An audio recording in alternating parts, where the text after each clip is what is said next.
Eventually, he returned to Salzburg a much more complicated child, and Leopold wrote about this with a mixture of trepidation and defiance, as well he might. Childhood has the power to entrance. I sometimes think that Leopold was a dreamer of almost impossible dreams, in that he hoped, by sheer belief alone, that he could render childhood eternal.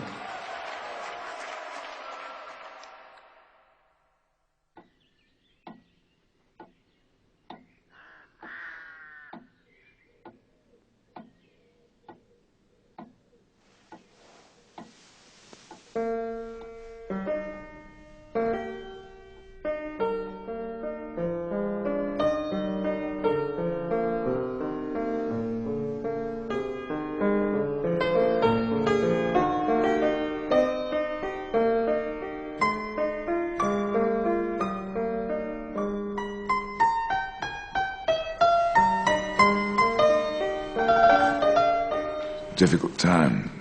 Things were not going as I'd planned. All of Europe marveled at my son. But in Salzburg, his great merits went unrecognized. He should, at the very least, been offered a post as court composer, but I would sooner trust a horse trader, soothsayer, a mountebank, and one of those seething, envious, backbiting nobles of the court.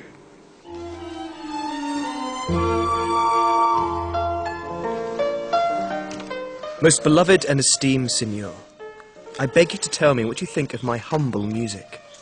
We live in a world where the arts should be encouraged, so that we may enlighten one another. But in the country where I live, music must struggle even to exist.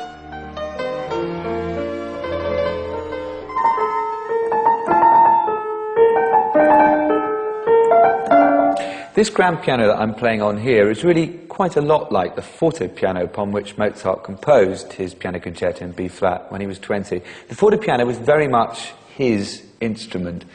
There had been an enormous revolution in keyboards and keyboard design leading up to this point. There'd been the clavichord, a small domestic instrument where the string is struck but the sound is tiny. Then the harpsichord, the string is plucked but very little potential there for expressive colour.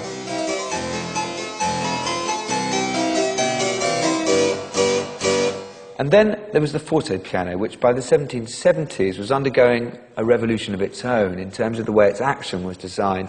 It meant that now you could play the same note repeatedly in a way that you hadn't been able to before. Also, the sound, the depth of expression and possibility was growing all the time with the instrument, and Mozart seized on this.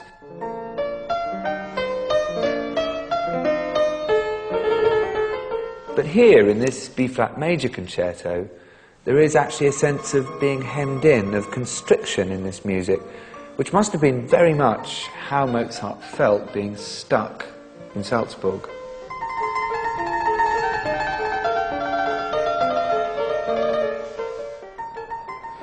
If I'm truthful, my son's temperament contributed towards his frustrations in trying to obtain a permanent position. My son was brilliant, but he could not temper himself. In 1771, a new man came to power in the bishopric, Hieronymus Colloredo, who was less sympathetic to the aspirations of my family. I've always imagined Archbishop Colloredo as rather a narrow, conservative man, jealously guarding his own fiefdom. But in fact, he was a great supporter of the Enlightenment, and he had portraits of two of its heroes, Rousseau and Voltaire, on his study walls, which from time to time he had to cover up in order to avoid offending some of the more conservative burghers of Salzburg. The picture the Mozart family paint of him is obstructive and bullish, unwilling to embrace their grand design. You have to have some sympathy with him, though. They'd returned to Salzburg, having in their eyes conquered the world. He was paying them a perfectly honest salary. Why should he bend his will to their every desire? Oh, Father, I bet you a kreutzer that you can't hit our musical friends from Italy. I'm perplexed at their newfound ascendancy in the diocese. Their playing is sodden with sentimentality. Signor Baldoni has been silenced. I'm serious. The theatres are closed, our concerts curtailed, the mass is shortened. Our prospects do not look good. Your Grace, most worthy Prince of the Holy Roman Empire, my father begs you to allow us to travel for a few months in order that we can make some money. You refused to grant such leave. Our situation is pressing, and you object, my gracious Prince and Lord. My father has dedicated himself to my education, and I owe it to him to lighten his burden. So the court musician wishes to dictate when he plays and when he doesn't. And do they really think that I believe that this is written by the son and not the father? So they wish to seek their fortunes elsewhere. And so they shall. Tell Mozart the younger that he may travel, but that I'll not have the treasury drained by the father's absence. Frau Mozart can nurse the boy.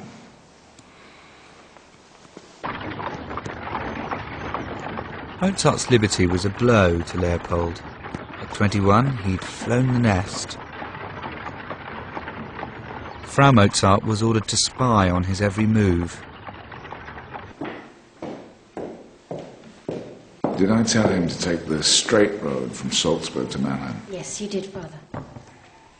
Does he know to approach Munich from the east? Yes, he does. Because the bridge has collapsed. Perhaps it is my fault, his lack of worldliness. I have done everything for him, trying to give him the freedom to concentrate.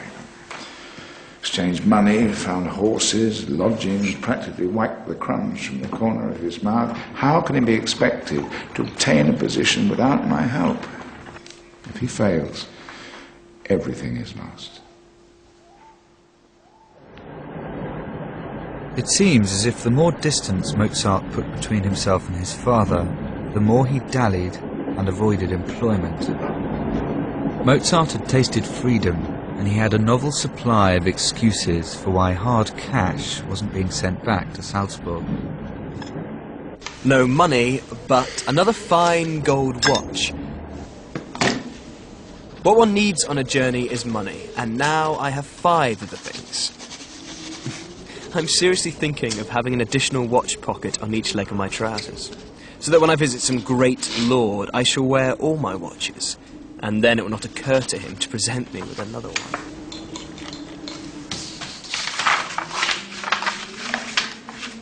Mozart had more pleasurable distractions than begging a position.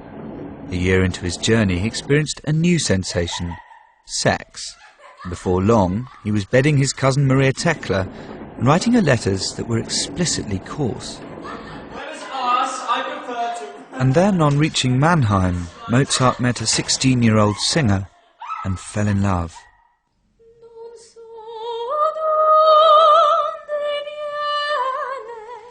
That's it. Mademoiselle Aloysia Weber sang 3 arias to me. Excellent.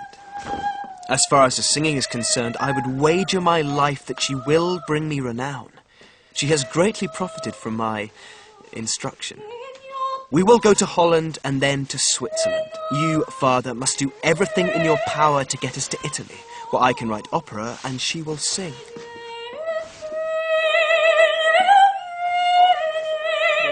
Examine yourself, my dear Wolfgang. Millions have not received the tremendous favour which God has bestowed on you.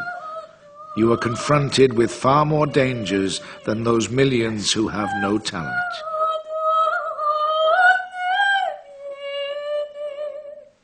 What a responsibility, and what a shame if such a genius were to founder. Beautiful. Leopold now dedicated himself to tearing his son from Aloysia. As he saw it, his whole life's work depended upon it. Classic